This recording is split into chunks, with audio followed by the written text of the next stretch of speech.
Thank you everyone for joining.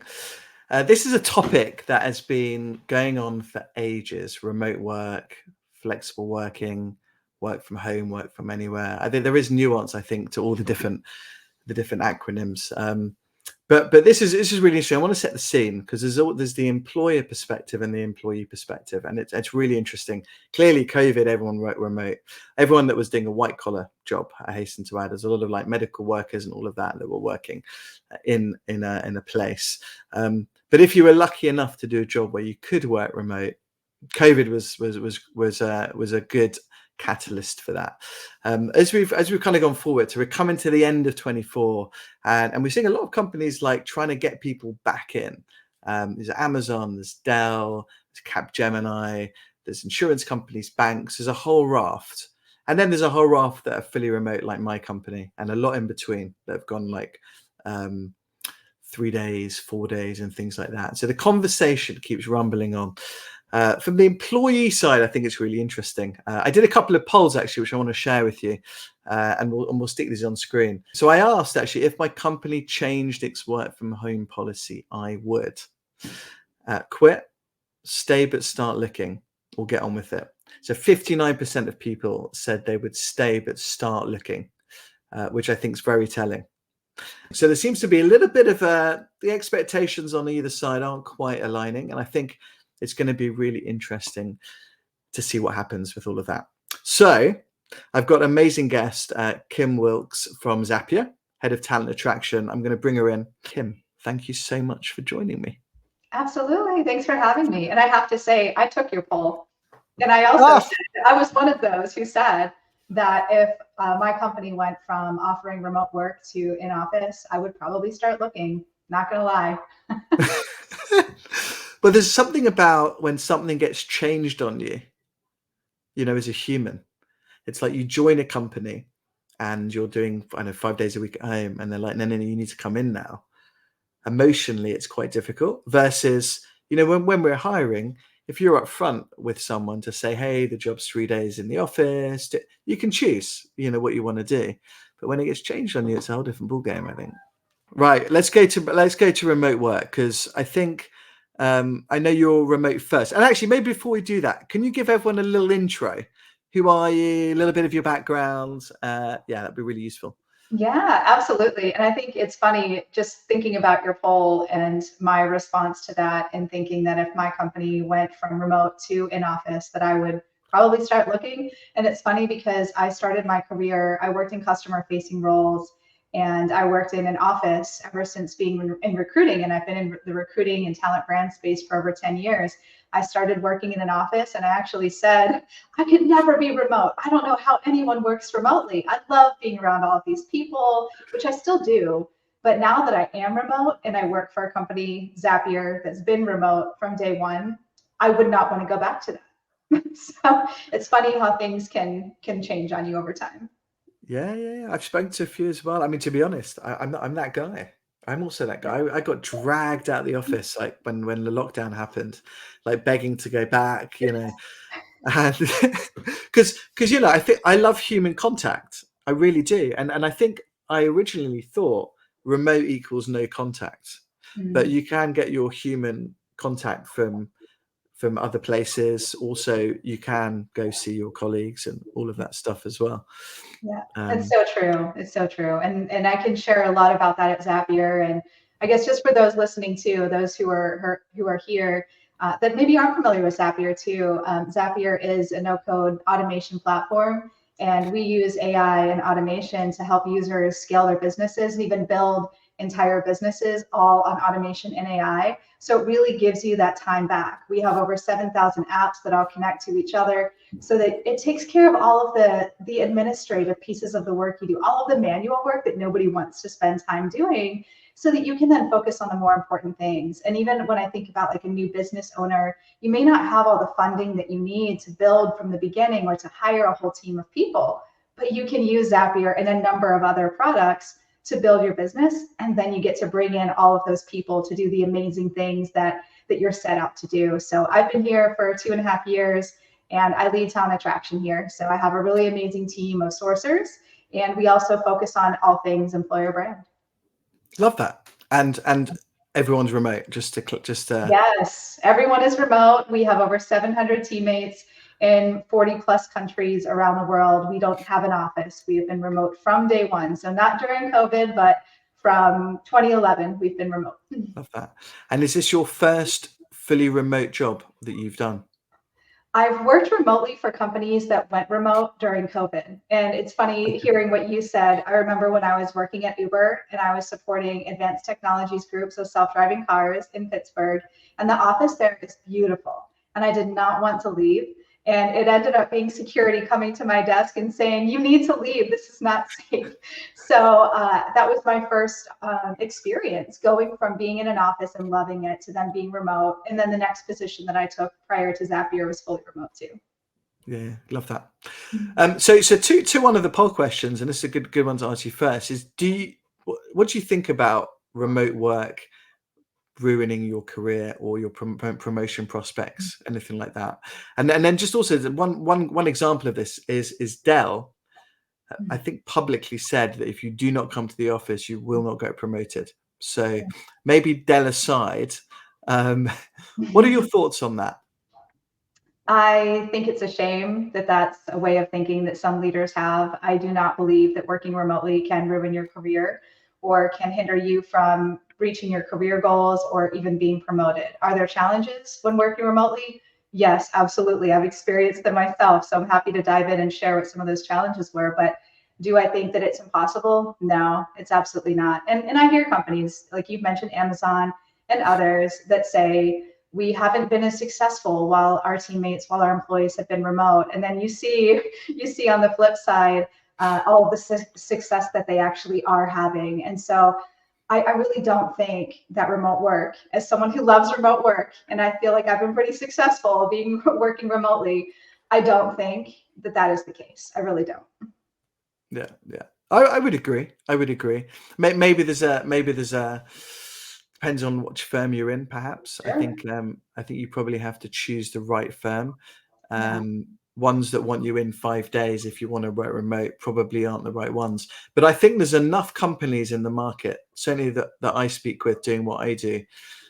We run a global search firm, and across there are plenty of companies that will facilitate a remote work environment, remote first, and so forth. So maybe it's a bit more planning of one's career. I agree. And I think even for the organization itself, the more intentional you are with how you do remote work, the tools that you have, the communication best practices, the cultural norms that you have in place, that can make a big difference. I could see a company moving from being fully in-house to moving to remote during COVID, and then not being able to figure out all of those things. And then maybe it really isn't successful. So I can see that at some organizations, it really may not work well. It may not set you up for success in being fully remote. But I think if your leaders and your peers are really intentional and they really care and they talk about, hey, I'm struggling with this thing, let's work on it, let's help each other, then I think you can be really successful. Yeah, no, I agree. You mentioned it just earlier, but what are some of the challenges that you've had working fully remote? Yeah, one, I would say communication. I think communication is like really, really critical. And I say that because I'm someone who, when I joined Zapier, I was often told, like, you communicate a lot, or you talk a lot, or you write down a lot of things. And that can lead to some confusion, or some might feel like, wow, that's just a lot to digest, that's a lot to take in. And so I have even had to learn, being in a remote environment, a lot about being really clear and concise and making sure that I can bring others along with me in a way that they can engage with it, they can digest it. So I think communication is one. And I also say that because when you're in an in-person environment, having worked in offices throughout a lot of my career, if maybe you misheard something, or maybe someone didn't get to finish sharing what they wanted to share, you can just go and tap them on the shoulder and you can ask them about it. And in a remote environment, you don't always have that opportunity. That's why I think you just have to be so much more intentional with how you're communicating. Yeah, it's hard because you can be staring at that Slack message or Teams message or Google Meet message, and you'd be like, oh, and you're assuming that they've said something to you, or you're assuming that they've meant it in a certain tone just by reading it. We all do it, right? Staring, you're like, oh my God, I can't believe it. But whereas actually, they might not have meant that at all. and you've been like catastrophizing in your head, and like this person said this to you and you can't believe it. And then when you eventually get on a phone call or a video call, it's actually completely different. Yeah. You know, it's interesting. There's a lot of different ways to communicate, and in an office, you're right. You just, you know, tap on the shoulder, hey Kim, you know, what do you think of this? And you're like, hey Lewis, you know, da da da da, great, and we crack on. Versus messaging, maybe you don't get, maybe different time zones. We're in a different time zones completely. I might message you, won't reply for a while, or vice versa. So you've got to be a lot more, I'd say a lot more thoughtful with the communication, and I think also not assume stuff. Right. I agree. And I think from an organizational standpoint too, differences that I've seen between Zapier and other companies that were trying to figure out how to do remote during the pandemic is really just the transparency. Like from an organizational level across the entire company, we live in Slack. Like I have never seen a company use Slack as much as we do. Everything we say and do is in Slack. It's funny because we laugh. We say we don't use email. Of course we use email, but we don't use email that much at all because everything is in Slack. Now, can it be overwhelming at times? Sure, because we have thousands of channels and everything is available to everyone at a given moment. But I think when you have that transparency, that open communication, open door policies, you can drop into a channel and you can see what's going on at any given time. So then like that level of communication is really, really effective when you're fully remote and you've got people from around the world. Everyone can feel connected on the same thing. Yeah. No, love that. But do you find that it gets too, you know, just chat, text chat? How do you find the time, or maybe the culture is different, but do you find the time to jump on a video call, or do you meet your team? I mean, how have you kind of constructed that? Yeah, I think for all of us at Zapier, and I can speak for my own team too, but I think we use a lot of those different tools. So we rely heavily on Slack, and we try to share a lot in Slack so that everyone has the same access to the information, and we're also learning together at the same time. Like, for example, every time in recruiting we open a new role, we open a new hiring channel. And so that includes the recruiter, the sourcer, the coordinator, the hiring manager, the interview teams, management when it's necessary, maybe an executive. We're all in that one space together. So we're all getting updates. We're all collaborating together in the same channel. But beyond that, you're right. Like we'll jump on Zoom. There's times when maybe the topic is a little bit more. Maybe there's a lot more to it. And going back and forth over Slack is maybe not the best use of our time. And so we'll just say, hey, let's just jump on a Teams meeting, or let's just jump on Zoom real quick and chat about it. And the other thing I'll say too that I love, which I used to not love, is recording videos of myself or sending voice memos to my teammates. So if there's something that's more complex, or maybe there's something I'm building and I want to walk them through it and show them, here's what I built, here's how I'm thinking about it, I'll send a Loom video. And that way they can put a face to a name, but it's also much quicker. 2-3 minutes, they can see what I was trying to get across, and it's right there ready for them, and they can respond to it. So I think it just depends. It depends on the scenario. Yeah, no, I love that. I've been doing a little bit of that. It's like, how do I do this? And I just record a quick video and like, hey, how's it going? The voice notes are interesting. More and more people are doing voice notes. I like a good voice note. I do like a good voice note. We've got so many ways to do it, haven't we? That you just have to be a bit creative. And these are some like different ways to stand out, you know, in a remote. Yeah, and also I think using voice memos and sending videos, it's also great not just for like project work and showing someone what you're doing, but I think it's like how you're conveying your message. So say that you have to give like really tough feedback to someone, that can sometimes be easier when you're in person, because you can say, hey, let's grab a coffee, or let's go out to lunch, and then let's just chat. But in a remote setting, you don't really have that. So I think sometimes either, hey, let's get on Zoom, I wanted to share something with you, or hey, here's a video, I wanted to walk through what I was looking at within the work you did. Here's some of the feedback that I have. I want you to understand like my tone and how I'm coming across, and I'm still really proud of you and the work you've done, but here's some of the feedback I had for you that can help you make that better next time. So I think even just those types of tools can really help you in how you're coming across. Yeah. How do you find leading in a virtual environment? And then maybe just a follow up to that, because we want to talk a bit about how one can show how they're contributing to their team and so forth. So maybe both sides, it's like, how do you show you're contributing, and how do you notice if your team members are doing a great job and how they're contributing? Yeah, I think first it comes down to setting expectations. I think if you have really clear expectations, then your team knows what's expected of them. And they also know what you expect as a manager and as a leader. And together you're on the same page and you're aligned on what are we doing as a team and how are we driving that work forward. So being really clear about like, hey, on a monthly basis, this is what success looks like. And if you wanted to exceed those expectations, this is what that might look like. And it's going to be different for everyone. Everyone's at different places in their career and their different journeys. But I definitely think setting those expectations. And Yeah. then I think just making the time to talk about it. Maybe it's quick little updates, maybe some recognition or a thank you or a little note of appreciation in Slack.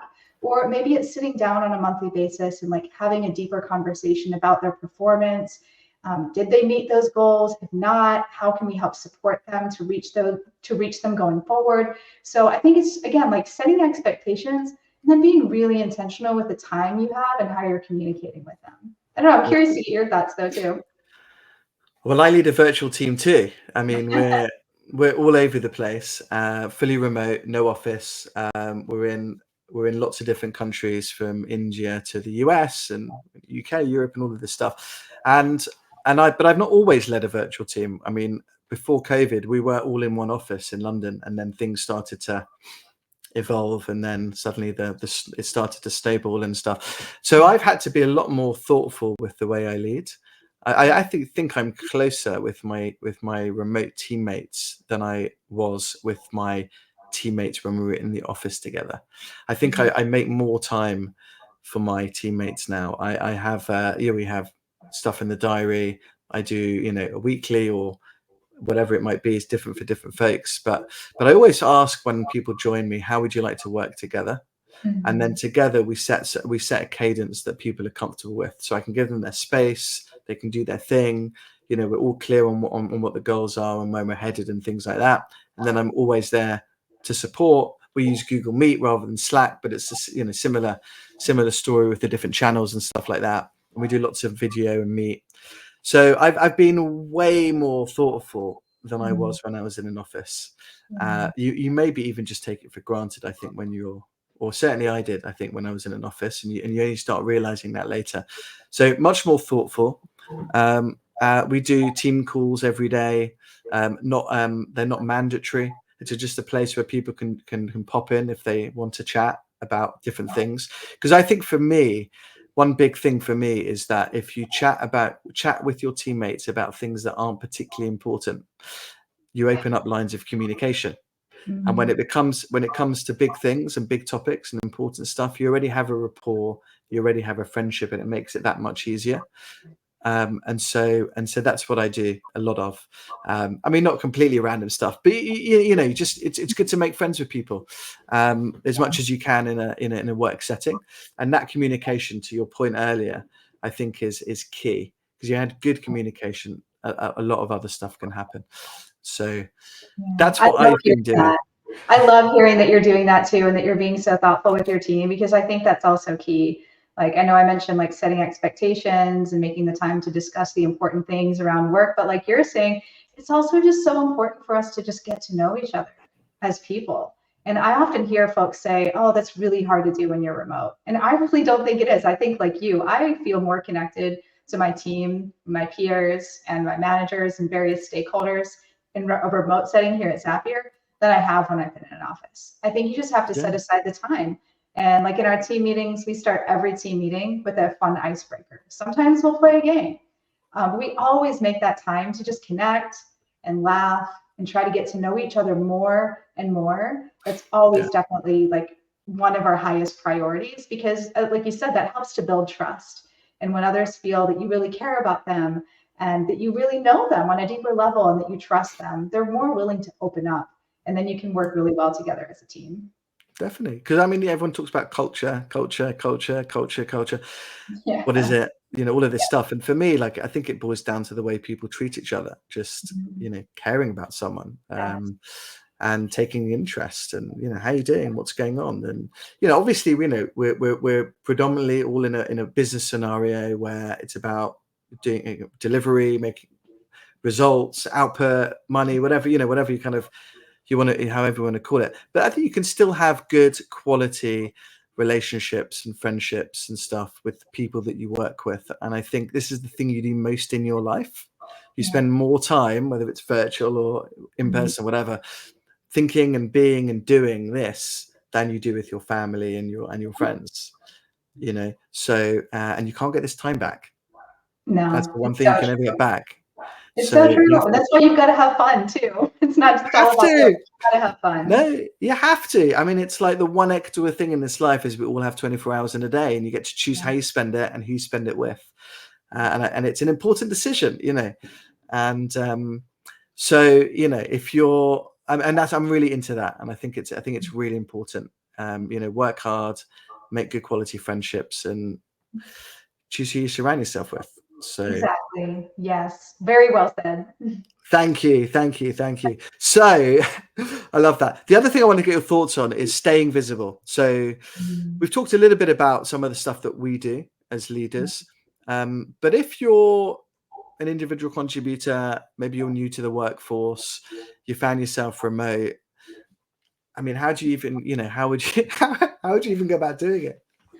Yeah, I think for me, one, when I think about being visible, I mean, this can show up in a number of ways that I'm sure many are already very familiar with, like just being visible in team meetings, having your video on, showing up for fun events, or even just being active in Slack channels. But I think beyond that too, because I think that's such a common thing and that can happen even being in a hybrid setting. But I think like really showcasing your work and your accomplishments and not being afraid to share those. So I would say two things. One is constantly making sure that you're keeping track of your accomplishments, like document your work. I actually set up a Zap that allows me to, in any Slack channel, I can add an emoji and I have a specific emoji I've chosen. And so when I'm discussing progress with my manager or peers, I add this emoji and it sends an update to a sheet, to a Google sheet. And so at the end of the half, end of the year, end of the quarter, I can go back to that and I can see what are all the different things that I accomplished, because we do a lot, right? And you move fast and sometimes it's easy to forget. So I would say one, like document those things, even if it's just like saving it into a Google sheet or putting it into a document, or maybe you have some sort of other workspace. I know some use Trello, any way of documenting it. And then reflect on those things and don't be afraid to share those with others. If there's something that worked really well for you, there's a key learning that you took away from an experience you had, from a project you worked on, don't be afraid to share that in Slack or in whatever tool you're using with your peers to say, hey, I tried this thing, it worked really well for me. I want to share it with you all too, because this might help you. So I do think that that's another way of being visible and not necessarily bragging. I think a lot of individual contributors, and I've spoken with my own team about this at times, where it's like, well, I don't want anyone to think I'm bragging. But I think at the same time, it's like showcase the things that can help others around you too, and bring us all together, make us all better. It helps you be visible, but you're also still helping your peers and your teammates at the same time. Love that, Kim. Love that. The problem is, I'm going to play devil's advocate. There's a lot of people that aren't so confident to do that. Some introverts also find it quite difficult. And if you happen to be born in the UK, I mean, it's rather not very tasteful to brag. We're not very good at that. But I think you're absolutely right. If you don't advocate for yourself, who's going to? I mean, you can. I mean, hopefully you've got a great line manager that does. But I wouldn't rely just on your line manager. You do have to take ownership of your own career and yourself. That's so true. And I love that you said that too, because that's definitely something that has been really important for me throughout my career. And I often, I talk to my team about this a lot too, where it's like, I think we all do have to drive our own career. Your manager can be there to help support you. If you tell your manager, hey, I'm really interested in XYZ things, I want a promotion, I want to grow in certain ways, then your manager can be there to say, oh, well, maybe I could introduce you to someone else in the company that could help you with that. Or maybe I could put you on a project that could help you with that. But I also think that you do, like you said, you have to own it yourself. And it reminds me of when I was at Uber. And I was really interested in learning more about employer brand, which is now a lot of what I do. And I didn't ask my manager. Of course, my manager knew that was a passion of mine, but I reached out to our new head of brand marketing. And I just said, I'm really interested. What can I do? How can I support you? They brought me in. I got involved in different projects, and I've gained a ton of experience. And now that's the majority of what I do and how I spend my time. And I really love that kind of work. So I think, yes, tell your manager, ask your manager for support, but don't be afraid to just take those steps, because that can really help you in reaching the goals that you have as an individual. I love that. I advocate for that massively. I mean, I call it, it's not my own quote, so I'm not going to like steal it as my own. But being the CEO of your career, Mm-hmm. you know, like you're the CEO, it's your career. Don't wait for people to, you know, don't wait. You always hear, oh, they haven't given me the opportunity. And oh, no. Be the CEO of your career. Get a personal board of directors around you. Really good folks aren't just going to agree with you, but they're going to give you advice. And be a, I mean, like you've gone to your manager and you've basically said what keeps you up at night. You know, give it to me. I want to take it all. You know, and it takes courage and it takes some bravery and stuff to do it. But it's such a powerful thing to do, because you know you're being proactive. You're interested in the topic. Obviously, you're going to you're going to create opportunities for yourself, and then there's always opportunities within opportunities. And you know, you've ended up at Zapier doing the thing that you wanted to do because you asked for that opportunity at Uber. I think it's wonderful, and a lot of other people can do that, but not enough do. Not enough do. Right. Yeah, I think it's something that leaders need to be intentional about.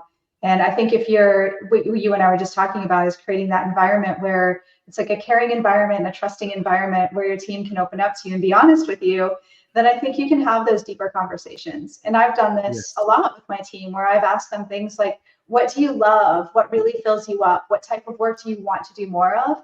And be honest with me. Tell me, what do you hate? What depletes you? What do you never want to do again? And you can be completely honest with me. I'm not going to hold it against you, but I really want to connect you to the right opportunities and help you find ways of spending most of your time. I think we all end up doing things we don't love to do from time to time in our jobs, but if you could spend the most of your time doing the things that you really love, then I want to help connect you to those. So Yeah. having that honest conversation as a leader and pushing your teams to be honest, and then being there to help push them in the right direction or point them in the right direction is just, it's so powerful. Yeah, absolutely. Especially early on in your career. I think I was also saying this to someone the other day. It's your first few jobs. It's who you work with. It's more valuable than the job itself. If you happen to have a wonderful leader that facilitates all of these things that we've been talking about, I mean, it's going to set you in such good stead for the rest of your career. Yeah. You know, it's all this classic, you know, people leave people, not jobs. But yeah, it's true. Yeah. It is true. Yeah. And I think in a lot of cases that is. I think so. I think so. I heard this interesting thing the other day. I think it was Simon Sinek or someone like that, and he was like, "I hate it when companies put their customers first, because they should be putting their employees first, not their customers first." Which I thought was really interesting, because I think the point is, if you treat your employees, your team well, everything else takes care of itself. Right. Which Yeah. I I could think see is that too. And we try to look at it both ways. You know, we really try to take care of our teammates at Zapier and making sure that they have what they need to thrive, what they need to be successful and to be happy. And then if they have those things, you're right, then that directly impacts the customer and the customer's success. So they go Yeah, hand in hand. they do. Customers want to work with happy people, you Yeah. know. Yeah. On the promotion thing, and then I'm going to talk about FaceTime, and it's a little bit similar to what we've talked about around putting yourself forward. But do you think it's essential that people have FaceTime with senior management, with leaders, they get visible across an organization to get promoted? And I want to just use one example, because a friend of mine actually messaged me the other day, and she didn't really feel like she was being valued, and she'd been passed over for promotion a little bit, and she works fully remote. And she was introvert, and she wasn't very comfortable. She is introvert, and she's not very comfortable going out and networking internally. So I gave her a few strategies to go about doing it, and it's worked a treat. And and I just want to get your thoughts on does it work? Is it worth it? How would you go about doing it? Yeah, I would love to hear. I'm curious to hear what your advice All is. right, I'll tell you. My advice is this. I'll tell you. My advice is this. So, firstly, I said to her, and this is internally, 10 out of 10 people will meet you for virtual coffee. You know, she was like, no, but the chief marketing officer's not going to want to meet me. They're too busy. The CFO's never going to want to meet me. They're way too busy, you know. And there was this, you know, like some people call it imposter syndrome. I think imposter syndrome is maybe just a new word for confidence. You know, like you have to build your confidence. Everyone does. You know, everyone goes through it. It's a natural emotion. It's like, I don't know if you've seen Inside Out or Inside Out 2, the two films. Have you seen either of them? I have not. I'm so Wonderful, bad at wonderful. Right, you got to go see it. Inside Out and Inside Out 2. It's essentially films about your emotions, and the cartoon characters are different emotions, and it's a wonderful way to just demonstrate that we all have these emotions that we go through, whether they're anxiety, stress, happiness, sadness, nostalgia. You know, they flow through us, right? And we decide how much to lean into these different things, and a lot of the time it stops people from reaching out. You know, so in this case, they thought, you know, the CMO is just too senior. They're never going to want to chat. Actually, it turned out when they dropped them a note, I had to cajole them into it. Do you mind jumping on a call with me for 10 minutes or something, or whatever, something like that? They were like, yeah, of course, no problem. Suddenly, people start to know you and they recognize you. And again, you'll create your own opportunities. And that was my advice to her. Yeah, I love that. I think that's such great advice. And you're right. I think for a lot of people, it's easy to feel like, oh, well, that person, why would they want to meet with me? Or they don't have time to meet with me. But I think if you ask for the time, most people are going to make that time, especially if you're also intentional. Like if you reach out to that person and say, here's what I'm hoping to get out of the conversation. These are some questions that I might have for you. They feel like you're really valuing their time as well. So I think that's great advice. And I want to give one other example is I reached out to Kim. We never knew each other. And I was like, oh my God, do I reach out to Kim? And, you know, we've been using Zapier, and I was like, oh my God. So anyway, I dropped her a note. I'm like, hey, Kim, we've never met. We're in recruiting. Would love to chat. And you came back to me and we had a chat, and then we're now on a podcast. So, you know, whether it's internal or external, because again, it works the same. You know, if you want to move into a different job, let's say, find people doing that job and reach out. And again, I think, you know, as long as you're networking, you're not trying to sell and things like that. But if you're going in with a genuine interest in meeting someone, then again, most people will have 10, 20 minutes, half an hour or something. Yeah, I agree. I think FaceTime is really helpful. I know we're thinking about like for a promotion or for growth opportunities. I definitely think it is helpful.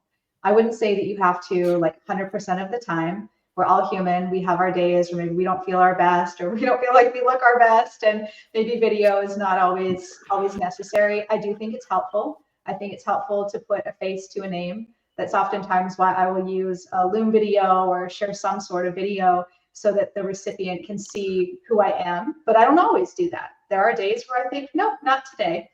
And I also think that you can be active in different channels. Like for me, I'm very active in Slack, and leading a lot of our brand work. I will often share routine updates with our leadership team about some different aspects of our brand. And I do it without being asked. So I think that like proactive communication and sharing really important information before someone comes to you and asks for it is another way that you can be really visible. The leadership team can see, oh, wow, this person went ahead and gathered all of this information. They provided us with a high-level overview or a recap. They told us what the next steps were and what they're thinking. They're showing that they're reflecting and that they're taking the next steps to help us be really successful in this area or with this project. I didn't even ask them to. So I think being really proactive and sharing things like that can also give you visibility without you being like physically visible. Yeah, I love that. People love people who are proactive. It shows an interest in your role. It's a wonderful thing to do, and it's so easy to do. Yeah. I love that.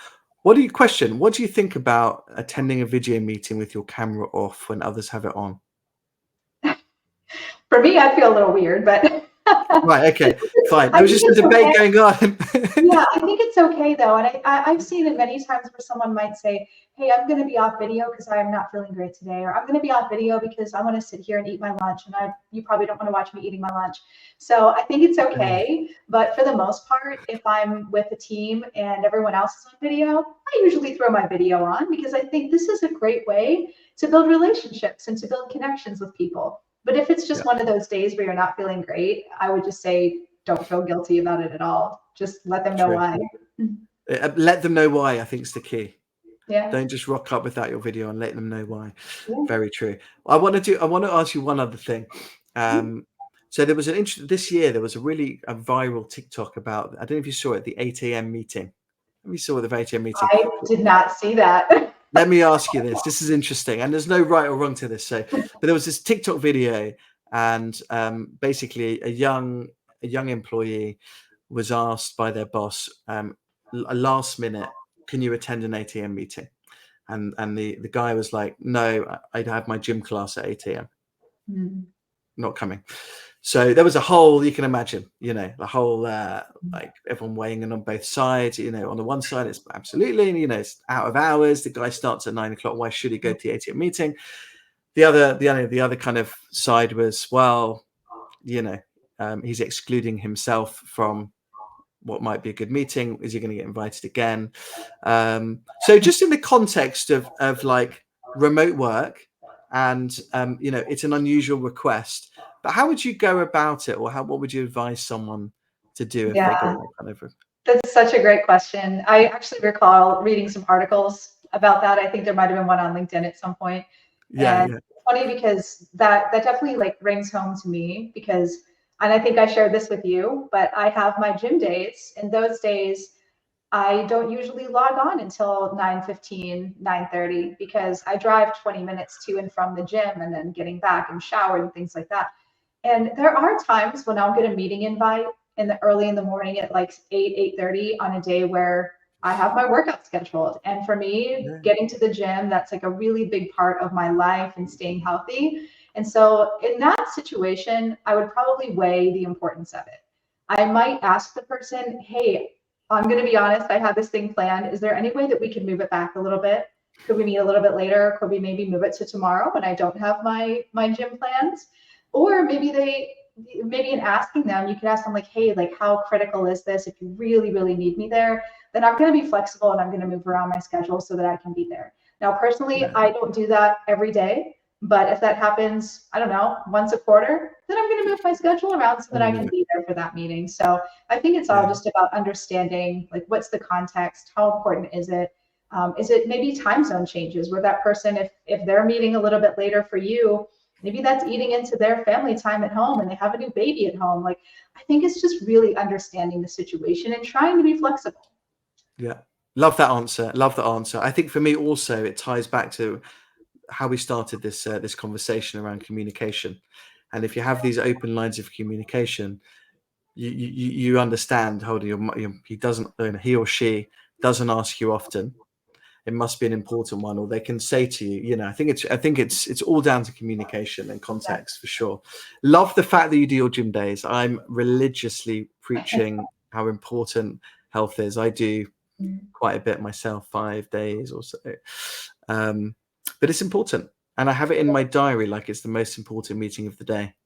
So I love that. And I feel like at Zapier too, that's really respected. Like I have calendar holds where it shows like this is my gym time. And rarely does anyone ever schedule something over it or ask me if I can, which I just think is so great that people see that. They're like, oh, well, that's your time to do this thing that's important to you. I'm not going to disrupt that. Could we meet after, once you're home, once you're showered and ready to go for the day? I love that. And do you put workout or gym or something? Like, do they know? Love I that. do. Love that. Yeah. Yeah. I think it's important to take ownership of your time. And so whether that's like you need time with your kids in the morning, or that's your gym time, whatever that is for you, I say just take the time and block that time and let folks know this is what you can expect of me on a regular basis. Like I block every day from 12 to 1. That's my lunch time. That doesn't mean that I always take a full hour for a break. I don't always need it, but that's my time to like catch up, maybe review Slack. Maybe I'm sharing a social post and I'm grabbing a bite to eat, but it's like, that's my time. And again, I'll be flexible. If someone's like, this is 12 o'clock is the only time I can meet with you. Sure, this one day, let's do it. Not a big deal. But I think when you schedule out your day and you plan them and you let others know what to expect, then it's out there and they know how to communicate with you. Yeah, love that. Any other tips for folks that are maybe just starting to work remote that we haven't covered? Gosh, we've covered a lot. We have. I know I just mentioned like building your day and in your routine. I think also setting those boundaries is absolutely key.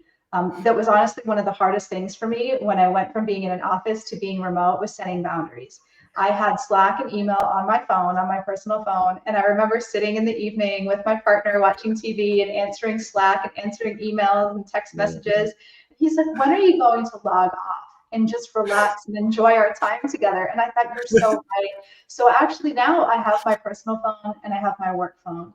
Do And when you? I am Okay. out with my family or with my friends, or I'm at the gym, I'm doing something for myself, I don't have that around me, and I can be really focused and really intentional with my time. Now, if I want to log on and focus on something maybe later in the evening, then I do that, and then I shut it down and I walk Yeah. away. I just think you need to have those boundaries for your own peace of mind, your own mental health. It's just so, so important. Yeah, yeah. Very hard to do. I've been trying to leave my phone out of my bedroom for years, and I just haven't been able to do it. That's hard. It's so hard. It's so hard. It's like, do I really need it? No. And then you end up looking at it, and you know, we all know it's bad to look at your phone before Yeah, bed, but we do it anyway. we do. And I spoke to a guy a few years ago, and he's like, I always leave my phone out of my bedroom. I was like, oh, I should do that, but trying it. But I think to round it up, I think managing your time, and also giving yourself permission to manage your time, because I think it sounds really easy to do. Like, I mean, it's even putting like gym time in your diary. Many people are a little bit nervous about doing those things, you know. But I think there's so much value in doing it and showing people what you do, and leading the way in it, you know. Like, if Kim's doing it, it must be fine, you know. And suddenly your team are doing it, Right. and you're giving permission to all of your other team. And you're working probably as hard or harder than anyone else, but you're also managing your life, because it's like integrated, right? You want to Exactly. integrate your life, and we're going to be working for a long time, and you need to Yeah. stay fit and healthy, and you know, mentally fit, mentally healthy, all of those things. So great tips, and thank you so much for joining me. We've done like 45 minutes. It's gone super quick. Great. Thank you so much for having me. This has been a great conversation. Pleasure. Thank you so much. Thank you everyone for joining, and speak to you all soon. And yeah, thanks so much.